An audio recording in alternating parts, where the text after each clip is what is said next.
Астаналык онкологиялык хирургтар операциядан кийинки көрүктү калыбына келтирүүнүн инновациялык ыкмасын ойлоп тапты. Бул аркылуу бейтаптын сырткы келбетин сактап калууга жана калыбына келтирүү жараянын тездетүүгө мүмкүндүк берет. Жаңычылдык ата мекендик окумуштуулар ойлоп тапкан импланттын жардамы менен ишке ашырылууда. Учурда клиникалык сыноо этабы жүрүп жатат. Жыл башынан бери онкологиялык борбордо мындай 30 операция жасалган.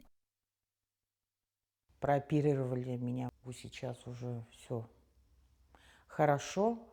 Чувствую себя прекрасно и Мага операция жасалды. Натыйжа мен күткөндөн да жакшы болду. Мен абдан ыраазымын. Көзүмө жаш алдым. Эми белгилүү бир убакытка чейин дарыгерлердин көзөмөлүндө болуп, кеп кеңештерин алып турам. Тиешелүү текшерүүдөн өтүп жатам. консультироваться, наблюдаться и проходить соответствующие осмотры. Көкүрөктөгү залалдуу шишикти алгандан кийин дароо калыбына келтирүү башталат. Силикон импланттарынын жардамы менен сүт бези жасалат. Мунун аркасында көкүрөктүн формасы пайда болот. Адистердин айтымында натыйжада аялдардын ден соолугу дагы, психологиялык абалы дагы жакшырат.